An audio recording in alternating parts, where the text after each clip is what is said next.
used to work in an office setting, and everything that we had to do had like a set rules or set of procedures that had to be followed for anything we had to do. If we ever got confused and didn't know what we was doing, we could always go back to that manual, and it was like a guide that showed you how to get the job done. And I just switched it up to life, the manual procedures, like a guide for people to how to live their life. You know what I'm saying? The artwork came from me and my cousin Jen Rocker was going to do a show out in Philly, and it was like a whole bunch of dudes, and I was holding like a clipboard, and we took a photo. And I took that photo and I sent it to a graphic artist. I was like, yo, change everybody that's around me and make them look like goons and goblins. You know what I'm saying? He kind of like just blacked them out in the photo, so they look more like, it's just like I'm in color and they all in black and white. But then I sent it off to a cartoonist, Julie Anderson from Brooklyn. I was hooked up with her through Blockstars, and she drew the artwork. So that's actually like an illustration. It was like I was recording records for my group. You know what I'm saying? We was working on the Digital Money album. We had just signed a distribution deal with the independent label Blockstars Music. We was working on that album, and when it got to the point where it was like, okay, we almost done the album. You know what I'm saying? I was like on a roll. Like I started heating up. Like with my hook writing, I got real sharp, and it was like the album was done. So it was like I wasn't ready to stop. I just went ahead and I got more to say. And I just went ahead and started putting records together on my own. And that first record was called Got It On Lock. It came out hot. Actually, we kind of cross-promoted it with the Digital Money album. Like I put Feature and Money first. When I put it on iTunes on the cover, it said Feature and Money first, but none of them are actually on the song. That was just the way, because nobody knew me as myself, for me to tie in myself with what the group was doing, because the group was way more known than I was as a solo artist. The process, it was like me just picking bangers. It was just picking the right beats.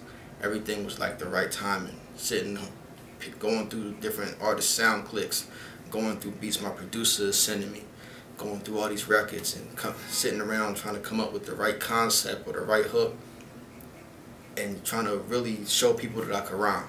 You know what I'm saying? I kind of switched my flow a little bit, went a little harder, a little more fast-paced, more aggressive with what I was doing, more ad-libs. It was just a process of making myself into a character, really. It's really hard to pick because I like all of them. When I first did it, my favorite song was Got It On Lock. That's why that was the first single that I shot a video for. But now, as I've been going on and on, playing with different records, like Will Chamberlain has been my favorite, and Jolly Rancher was my favorite once, and of course, Ciroc and the Bag of Weed is definitely one of my favorites. So probably between those four. The people think I'm dope as dope. You know what I'm saying? I think I'm dope.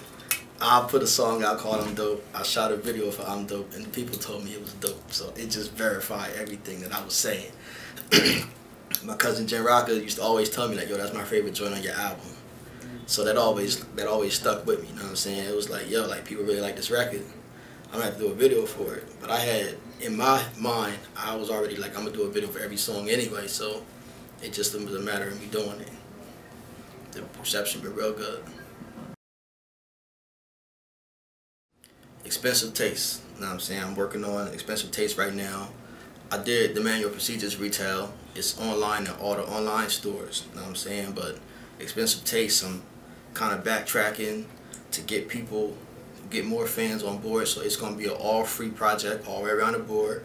You know what I'm saying? I'm going to press up hard copies. If you catch me at a show, ask for one, you know what I'm saying? It's going to be online on my website at boomblake.com, and it's going to be also at like DatPiff and other sites like that.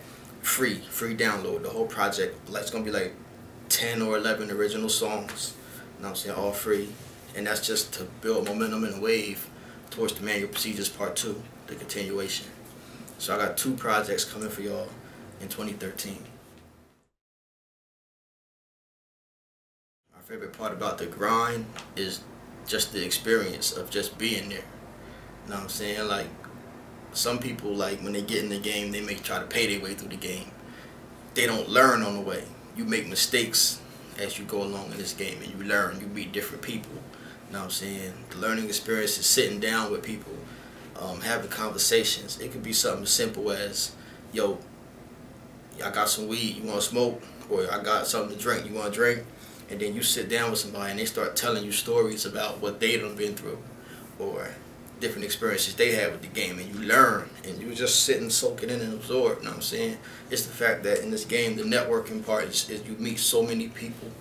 That's one of my favorite parts of this game, is meeting all the different people, hearing all the different stories, all the different experiences.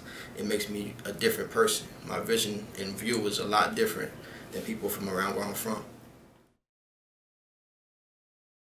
If you make it too hard for people to find your stuff, they'll forget about you, or they won't look for it.